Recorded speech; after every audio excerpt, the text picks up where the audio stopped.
អូខេសួស្តីអ្នកនរគ្នាចាឥឡូវយើងមកតវីដេអូរបស់យើងទៀតពាក់ព័ន្ធជាមួយនឹងការរកបរិមាណ N20 អញ្ចឹង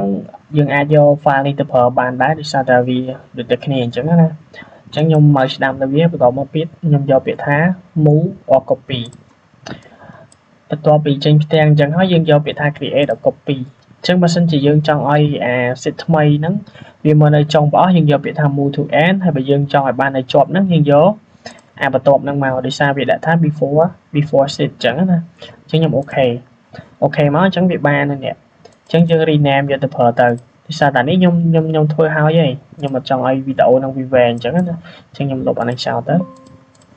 តបមកទៀតអានេះខ្ញុំដូរពាក្យមួយចំនួនអានេះខ្ញុំដូរមក N20 អានេះវាចាប់តាមវា 0 ទៅហើយនេះ bottom beam ដោយសារតែ N20 របស់យើងវាជាចាំងខែវអញ្ចឹងយើងរៀបទៅទល់នៅក្រោមថ្នឹមអញ្ចឹងខ្ញុំដូរពាក្យថា bottom beam វិញអញ្ចឹងណាអញ្ចឹងយើងដាក់មកហើយពាក់ព័ន្ធជាមួយនឹងទំហំដែលត្រូវដកយើង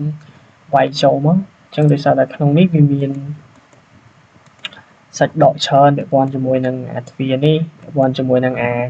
កន្លែងខ្យល់ចេញចូលនេះអញ្ចឹងណាហើយវាមានទំហំខុសគ្នាទៀតដែលនេះ1ម៉ែត្រកន្លះអានេះត8តឹកអានេះ1ម៉ែត្រអីចឹងណាអញ្ចឹងខ្ញុំបានបញ្ចូលអស់ហើយពាក់ព័ន្ធជាមួយអាហ្នឹងអញ្ចឹងយើងបានបរិមាណ N20 អញ្ចឹងដោយសារតែវាវែងខ្ញុំចង់គ្រប់វាអញ្ចឹងខ្ញុំ select ហើយខ្ញុំចូល data តោះមកខ្ញុំគ្រប់វាដើម្បីឲ្យវាងាយស្រួលមើលយើងទុកតែលទ្ធផលអញ្ចឹងណា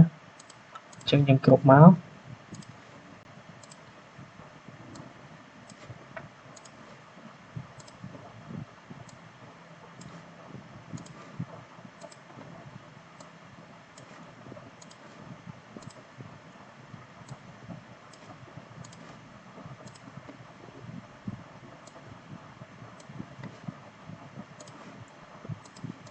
អូខេយើងគ្រប់មកអញ្ចឹងយើងបានបរិមាណ N20 មួយទៀតអញ្ចឹងនៅវីដេអូបន្ទាប់យើងនឹងទៅរកពាក់ព័ន្ធជាមួយនឹងការងារបូកក្នុងនិងបូកក្រៅ